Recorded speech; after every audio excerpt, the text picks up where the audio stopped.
Hello, everyone. I am Sage Stevens, the host of Shout Out with Sage, and today I am joined by a duo redefining alternative rock and electronic music. They bring a mix of raw emotion, fearless honesty, and magnetic chemistry to everything they do. From their debut album, Medication for a Modern World, which I think we all can sort of resonate with these days, to their latest radio edit and their single Traitor, they've been praised for breaking boundaries in both sound and storytelling. Beyond the stage, they're community builders, mental health advocates, creators, and who connect with fans through everything from live shows to gaming streams. I want to welcome to the show today, Orphan Prodigy. Hey, how's it going? Thank you for Hello. having us. Thank you. Thank you for being here. And your individual names are Ian Keller and Danielle Hope, right? Yes, Yes. that's us. Known collectively as Orphan Prodigy. Yes, that's correct. How did you come up with that name?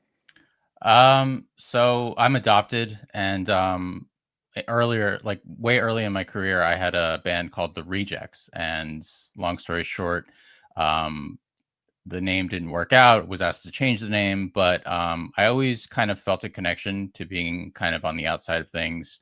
Through school and just in general, music taste, everything. With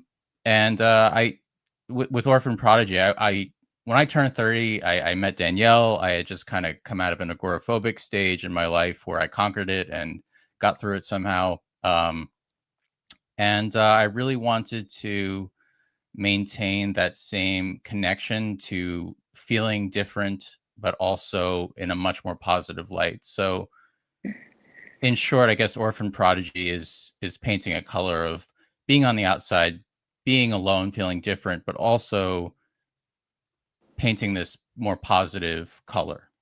Right. Well, orphan is, some people might perceive that as a negative word. And then, of course, prodigy is more of a positive word. So together, they hopefully cancel each other out, maybe. Yeah, exactly. Or at least you like in the not. middle, you get that Yeah. color of positivity. Right. They build upon each other. With being adopted, do you always know you were adopted? Yeah, my parents told me. I don't, it's weird. Like I don't really remember like the conversation of it. It was more just kind of like a kind of an understanding throughout my life. And then I guess one day I must have said something like, I know I'm adopted or something. I don't really remember, to be honest. And how has that shaped you as a person? I think it's given me, as I said before, I've always kind of accepted the fact that I was kind of on the outside of things. I was different. I looked around and saw it. I was able to kind of embrace it. And it goes back to that whole, I think, punk rock ethos of, taking something ugly and turning it into something beautiful. And I think I've always kind of lived by that law. And Danielle, what has the group meant to you from the formation till now? Oh, wow. I mean, I recently have joined the forefront of the band. So I've always... What? By force. By force. No, by suggestion. I mean, Orphan Prodigy, it was born out of the pandemic back in 2020, and it was Ian's passion project. So, and that was right when we met each other as well. So I've been there from the start and making, I guess, subtle suggestions behind the scenes of, what we can do to reach more people, how to reach more people, what our brand is all about. Marketing stuff. I have fun with making some merch items, and you were always helping me edit the videos. Oh, right. Editing the music videos, which was a whole new world for me, and like just super, super fun. Not afraid to share my opinion on the creative side. Well, that's good. I'm glad to hear that. Yeah. So I'm just having fun with it. And Ian one day was like, why don't we just put you in the band? And I was like, okay, let's try it out. And here we are. And I love it. It's a lot of fun. How do you guys balance, because you're married, how do you balance, being in a band together with being married? And obviously, I guess there might be some overflow there.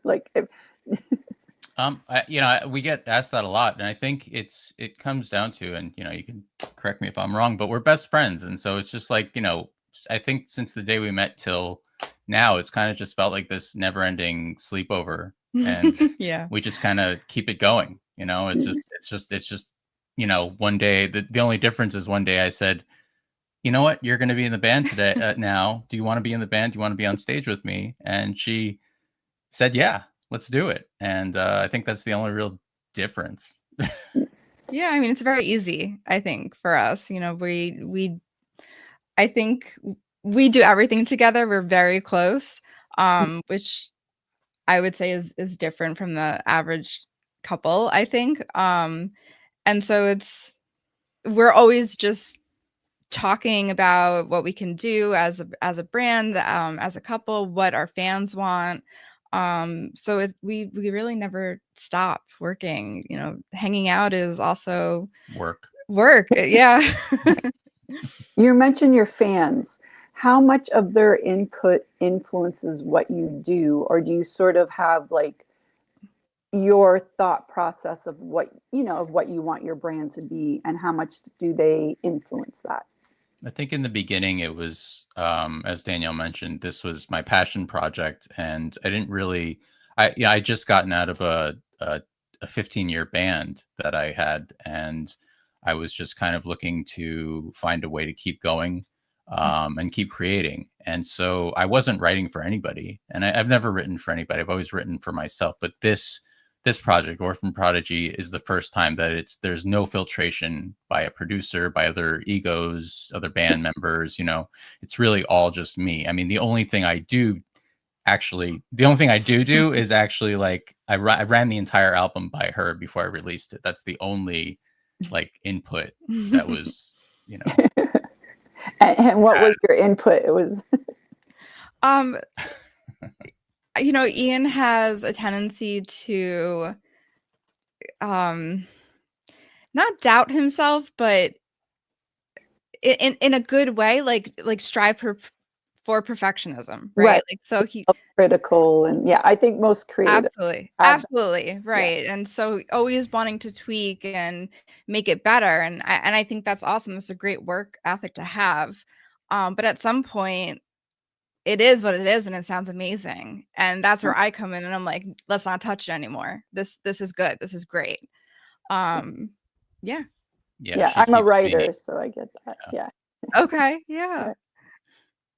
Sorry, what were you going to say, Ian?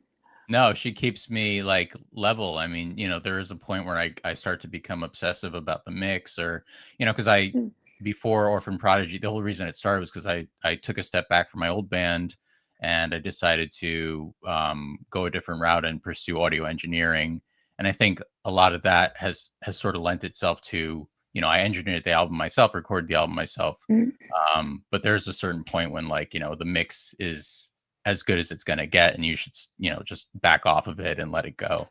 So, and I mean, to circle back to, I think we get that feedback from our fans. Like, Traitor, our latest single, has taken off, and that's because of our fans listening to them and playing the song. And I do think we take a lot of their input into consideration. Absolutely. We like to kind of bring our lifestyle into Orphan Prodigy, and it seems to be hitting with our fans. So far. So yes, so with Orphan Prodigy, you just re-released the single Traitor. You did a re-edit. Why was that? I didn't, I hate doing radio edits. I really hate the idea that, you're again, it's like a sacrifice. As a creative, it's a sacrifice. Traitor is originally a 6-minute song, but radio, it's hard to get radio time is typically 3 minutes and 30 seconds. So I tried my best to cut it down as much as possible, but I got to 4 minutes and I think 15 seconds, or 4 minutes and something. But I was not willing to go any more than that. I was like, no, this is it. Like, that's it.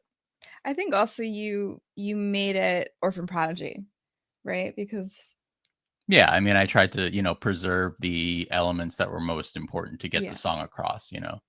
Yeah, I mean, obviously, yeah, you want to still have that main foundation of what you want to express. Yeah, So when exactly. you start to edit it away, it's taking away some of that. So I can understand the pain. Yeah, no, it's very painful. I'm glad you said that because it is painful to Yeah, watch it's it's like yeah, your baby is getting, messed with. exactly. So Ian, you're the primary songwriter. What influences you? Where do you get your inspiration from? I think, for me it's just like I have to like for me I've always written 3 songs a day since I was 15 years old. Because that's, I read that one of my heroes did that and I And what thought, hero would that be? this was a spin article. Weezer Rivers Cuomo was on the cover, and he had an article in Spin, and he was like, "Well, I write 3 songs a day." I was like, if I'm going to be any good at this at all, I have to write 3 songs a day. So from that day forth, I was writing 3 songs a day, and it's just something I have to do. I mean, it may not be like 3 like fully fleshed out songs, but there are 3 solid foundational ideas or concepts, on my computer pretty 75 to 90 95%, depending.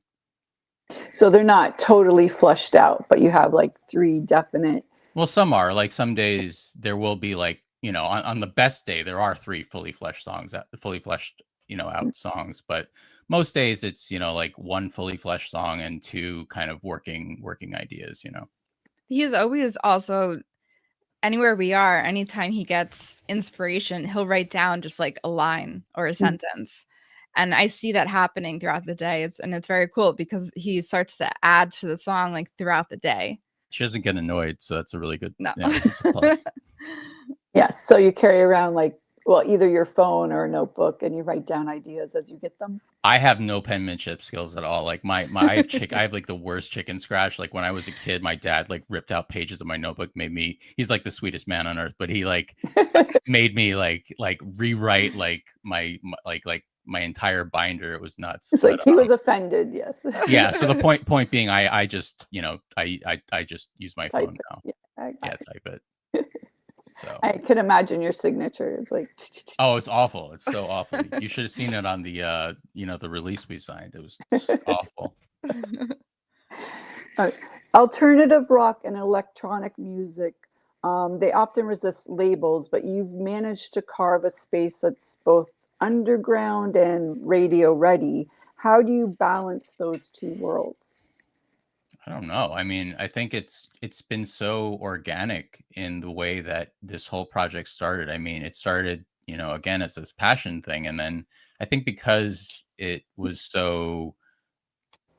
just kind of like I just kept wanting to do. It was fun for us to do, and then we kind of integrated the gaming stuff. Like we just appeared on stream one day on Twitch, and we set up an account and just started streaming, and like there were people tuning in, and we were like, "What?" And they were like, and we didn't even understand the platform at that time, and so we were like, "What? Like how does this even work?" And like people are donating what? Like, and then by like the 3rd week we were like, okay, like someone suggested we get better cameras, better capturing software, all these things, and I was like, all right, let's do this.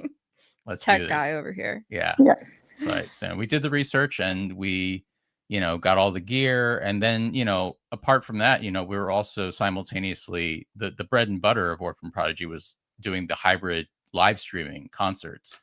And we were doing like 7-8 shows a day at the height of it in the pandemic. So everything kind of just became organic, and it's just kind of being indie and doing it our way. And we've been approached a few times. I can't say by who, but like it's just not for us. Like we've always said like the offer has to be logistically good for good. It has to be a good deal. We can't be 360.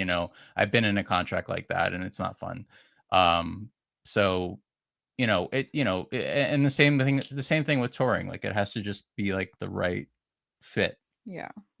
Right. You don't want to give up your independence and the rights to everything Yeah. just to be under a label or under, some, a label or something, and then have all that control. Right. Yeah, and I mean to further answer your question, I mean like the reason I think we've gotten to this point is because it's been just, Orphan Prodigy has been just like a fun thing to do. It's been a fun project. There is that creative freedom, and we get to kind of incorporate all of our life into it. Mm-hmm. And so to have that freedom taken away would just destroy the entire core of the concept of it.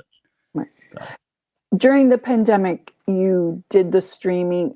Explain to me exactly what you did, because So when the pandemic hit, I was attending audio engineering school, and I had sold my apartment in Queens where I grew up, and I had an apartment in Arizona, but I was like, okay, well, school's out, so I'm going back home to Danielle was living on Long Island at the time in her cottage, and so I flew back home, and I just started. We were hanging out. We were getting, nachos and margaritas for the first month, but like after that, then I started to have this desire to create again. I started, I'm like, I gotta start writing. I gotta start playing, and I started I whipped out Facebook. I just put on Facebook Live with my acoustic guitar. I had some backing tracks that I was kind of working on, and that's how it all kind of started. And then the gaming stuff came maybe a year later. Okay. You've worked with value-driven brands like Comfort. Why did you, collaborate with them? And what do you look for in a partnership? And how do you make sure that it feels authentic to you? Yeah, so partnering with Comfort was a really great surprise.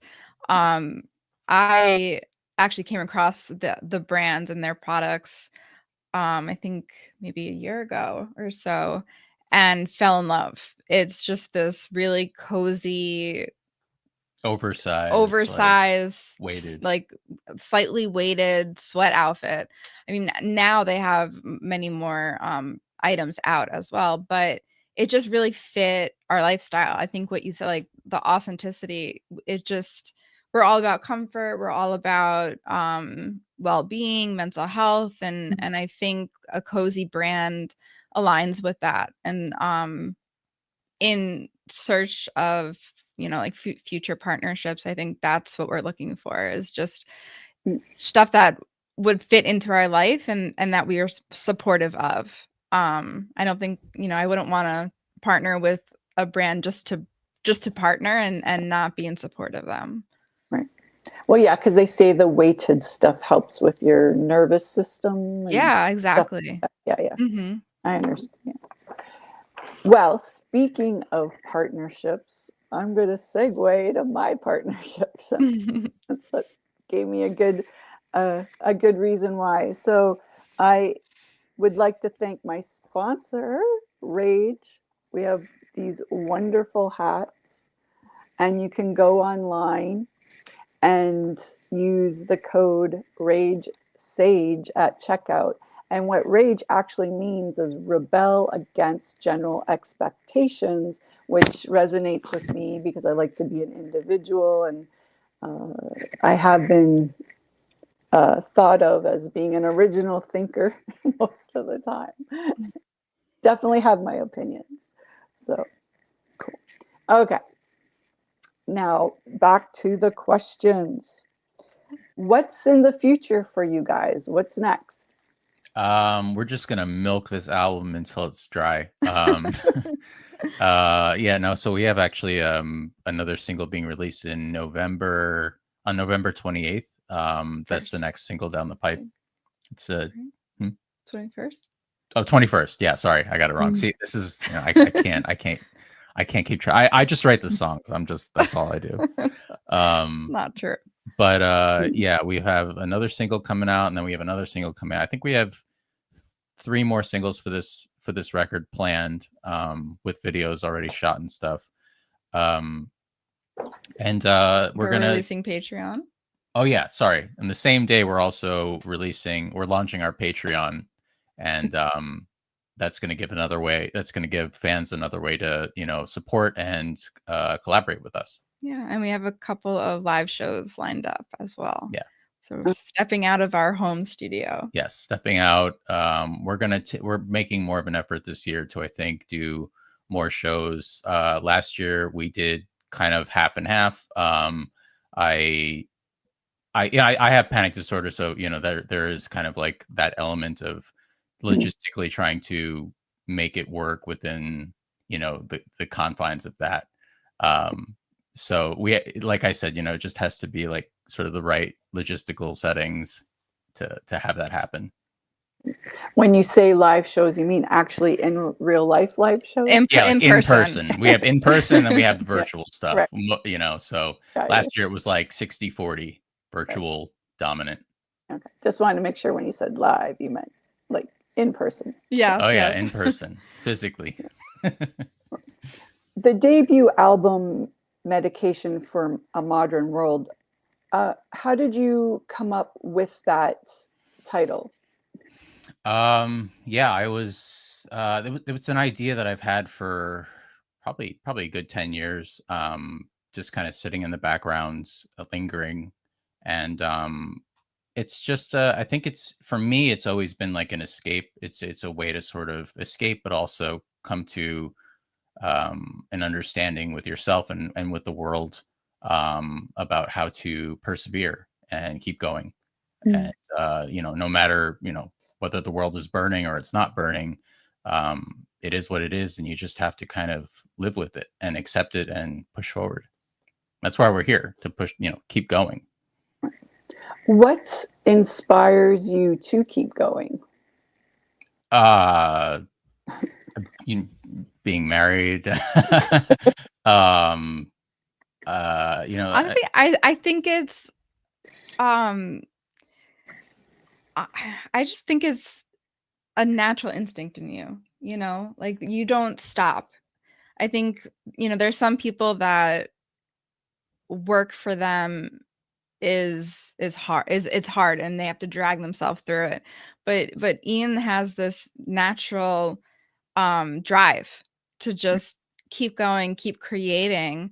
And I think for that reason we just don't stop. I'm the same way too. I'm a trained psychologist. You are the same way. Right. Yeah. Yeah, I'm a trained psychologist. So I live two lives. I provide psychotherapy in addition to being in the band, which has been really fun. And I think, yeah, and we just both have a drive to continue to do what we do. And I love that about us, because I think we don't have to push each other and kind of like, hey, like you're slacking off over here. Like it's never been that way. No, never. Yeah, it's always kind of just like, one of us has an idea and we're just like, oh yeah, okay, that's great, you're right, that's why weren't we doing that to begin with, and why wasn't I thinking about that? It's just working with Danny too has been incredible this year. In the last 6 months, we have done so Danny much Felt, more. our publicist. Yes, we've done so much more for, Orphan Prodigy now has become a brand, and because of these last 6 months and so much that we've really squeezed in, and charting and all this stuff, and even building my own practice. We just love to create, right? And I think we continue to do that. I'm meandering. I'm gonna. We definitely have a problem with meandering, but yeah, shout out to Danny Felt for really kind of making the last 6 months absolutely super positive, and super just we've grown so much. Yes, to Danny, because that's how we are all here today. So yes.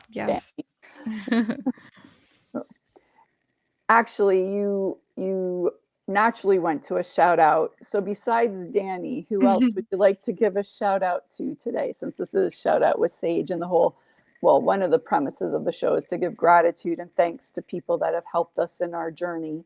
So who else? I want to shout out my parents, Mike and Bob. I want to shout out my brother and his partner, Sierra, and their kids, and for all their support. And, just continuing support. And I want to I shout out Danny already, but I want to shout out all the engineers that people don't see and all the editors behind the scenes that people don't see, that are like, when we're doing live shows, they're not seeing who's doing what. And, they do a lot of work behind the scenes to bring that show to life. And I really want to shout them out. Jeremy, Mike, Sam, all you guys. I'm forgetting some, but and also my band, also our touring band mates, Alan Tavel, who's on drums, and Raymond Panovano, who's playing bass. So, yeah. Shout out to my family and friends for supporting us and supporting our dreams. Shout out to our trainers, Kyle and Hannah. Sorry. Yeah, our trainers as well, keeping us fit and healthy, and just believing in us. What would your biggest tip be to someone who was wanting to get into music? Pursue it. I think there's definitely never been a better time to get into the industry. I think there's this misconception that just because, records aren't, physical records don't sell anymore, that you can't have a career. But, you have to also just think of yourself as not just a musician, and you have to kind of take on this entrepreneur sort of, I guess, this content creation, persona now, right? You have to you have to kind of just go for it. I mean, just go for it. Throw some, put a song together, be passionate about it, be authentic about it, and put it up online. And if it's good, people will gravitate towards it. Yeah, absolutely. Okay. And I have a question for each of you. What is the biggest piece of sage advice you've personally been given that's helped you in your career? You want to go first? You go first. Never stop. My parents say that. Never stop. Don't make sacrifices. Yeah. And I think I've done that with this record. So biggest advice for my career. I think just shooting for the stars, right? Like never shorting yourself. See how far you can go and continue to push yourself. Also be yourself. Yeah. Be yourself. Yeah, be authentic. Absolutely. We need more of that. How important do you think networking or relationships is in developing your career? I think it's huge. I think it's paramount. I mean, we like you mentioned earlier, we wouldn't be here if it wasn't for, mutually knowing Danny. Right. And you have to know your strengths. And, like I'm a songwriter, but I'm not, I can't take a photo to save my life. I mean, she can take photos like nobody's business. But Danny's a publicist, and that's her strength. And, right. Like everybody has their thing, that's what makes us individuals. And I think we just need to embrace that. What do you believe are the necessary steps to be successful? Firstly, to be yourself, and because nothing good can come out of not being authentic, and or at least long lasting. There's not going to be longevity in something that's like inauthentic. So be yourself. Practice. Practice. Hone your craft, whatever that may be, and get yourself out there. With my first band, I spent way too much time practicing. I know I just said practice, but like when you're a band, it's important to get out there. Now in 2025, we can get out there by being, putting on virtual concerts and stuff. But back in the day, we didn't have that. So yeah, don't be afraid to get yourself out there, and whatever way, whatever platform you choose. But get out there. What are you guys doing next? Where do we see you? You mentioned earlier that you had some shows coming up, but do you have any specific dates and locations? Yeah, the first one kicking off is in Brooklyn, at First Live, in Bushwick, right? Bushwick? Yep. Yeah. On November 21st. November 21st. Yeah. And we're launching our next single. That'll be our third single off the record. And we are also launching our Patreon that same day. Mm-hmm. Okay. And what do you have the date set up for that, or? Sure. Yeah, November 21st. November 21st. Okay, for both. Yeah. And how do we find you? Sorry. Oh no, I was just gonna say we're also planning to have a live show in my hometown, Queens. Kew Gardens. Yeah, Kew Garden, Queens. Just waiting for the confirmation. Yeah, we're trying to lock down a date. Trying to lock down a date. Yeah. Okay. And how do we find you online? www.orphanprodigy.com. That's the hub for everything. And then everything on social media is at Orphan Prodigy. Facebook at Orphan Prodigy Music, Twitch, YouTube at Orphan Prodigy, Instagram Orphan Prodigy, YouTube, cool. all the streaming platforms. Oh, and Twitch. And Twitch, and yes, Twitch. Yes. Cool. Cool. Okay, well, thank you so much for being here today. Thanks for joining me, and thanks to everyone who's watching.